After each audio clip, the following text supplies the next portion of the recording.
Transgender presence in archives frequently appears through encounters with disciplinary power, including the prison and the hospital.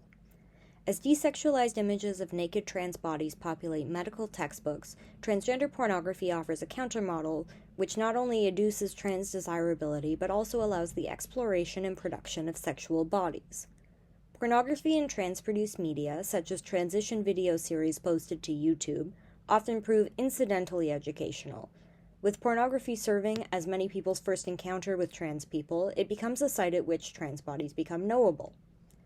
Medical authority has historically intertwined sex and gender, with diagnosis of transsexuality requiring disgust with one's sexed embodiment or, in the similarly disproven theory of autogynephilia, sexual thoughts centered on the image of oneself as a woman. In this refusal to make invisible trans pleasure, trans pornography provides audiovisual records through which material experiences of trans people inside and outside of the bedroom can be examined. Despite its explicit visibility, trans pornography illustrates the slipperiness of gender in the archive.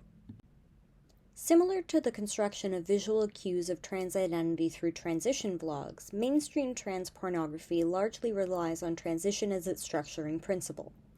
Serving a viewership of largely cis men, it upholds an aesthetic erotic hierarchy that privileges passing.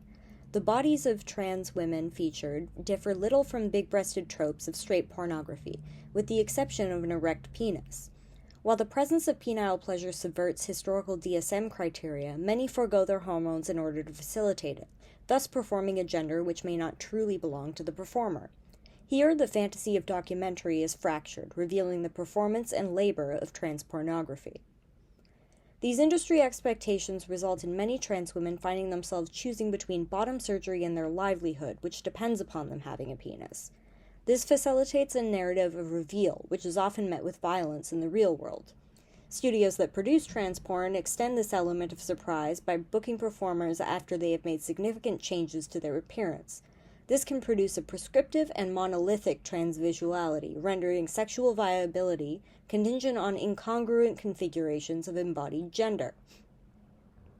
Social media and the shift to largely online pornographic consumption, as well as the increased accessibility of equipment for filming, have led to dwindling of the studio model of pornography towards a rise in professional amateur performers.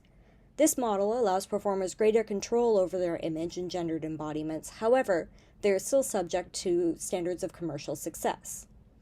The feminist and queer porn movements of the early aughts sought to create affirming visions of transsexuality through community-based production. Much like the underground distribution of alternative pornographies through mail-order catalogs, these productions have limited circulation as their content is privately hosted and paywalled, avoiding popular viewing avenues like tube sites in favor of models that pay performers fairly. These, quote, ethical porn productions prefigure an audience of women and trans people and cater to their interests and identities. The majority of research on porn viewership is about cis male consumption, leaving little information about the viewing habits of queer and trans individuals, as well as women more broadly. Assuming that only cis men seek to engage with pornography ignores the creation of erotic content deliberately for these communities, as well as their interactions with mainstream materials. Transvestia, a 1916 magazine for crossdressers, which featured erotic photography as well as stories and articles, was published by, for, and about transvestites. The inclusion of erotic photography exemplifies the opportunity and desire to self-perceive as a sexual subject.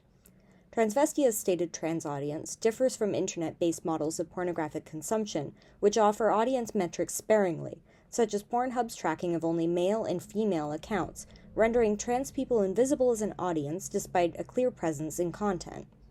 The lack of information about audience and intention makes it difficult to disentangle cisgender fetish and transsexual embodiment, which is further complicated by the blurry boundaries of gender identification in genres like sissy hypno and forced feminization.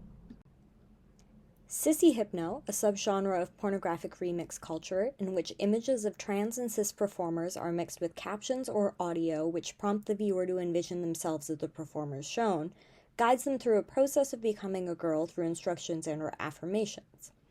These videos typically assume and refer to cis male identity as the starting point, building to a successful transition with phrases like "you are the girl." Researcher Aster Gilbert suggests this creates space for pre-realization gender play, which they note is distinct from coming out or beginning transition, allowing space to try on transsubjectivity. Amia Srivasan asks in her book The Right to Sex, when heterosexual women watch straight porn, who are they identifying with? This can be expanded to question the identifications of viewers of trans pornography and its relation to their gendered self. The instability of gender in production and consumption of trans pornography extends to problems in collecting and cataloging. The controlled vocabularies of institutions, shifting community-accepted terminology, and the folksonomies of internet pornography sharing communities often clash. A prioritization of search engine optimization can lead to the use of outdated language, often adapting slowly to the shifting cultural vernacular.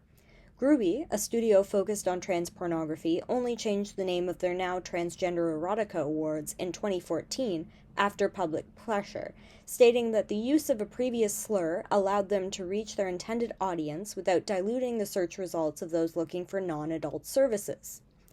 Much like the circulation of videotapes, which were often copies of copies with no original titles or attributions, online pornography is subject to re-uploads and retitling through remix culture, with titles then informing the reading of the video, such as cis performers being coded as trans and cissie hypno, as previously described.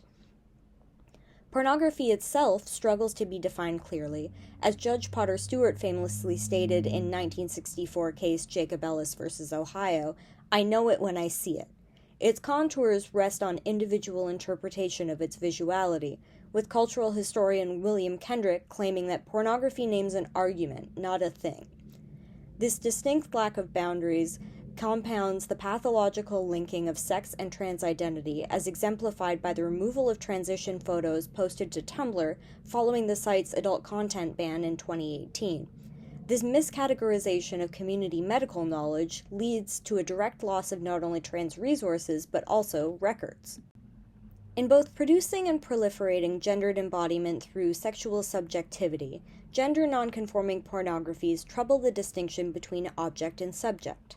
With limited available information, due to the pervasive belief that pornography doesn't warrant study because it is taboo, immoral, or unserious, investigation of trans pornography manages to make visible the amorphous borders of gendered subjectivity at play. Through methodologies that foreground trans presence and experience, we may continue to uncover these entanglements, leading to a greater understanding of embodied trans identities and sexuality more broadly.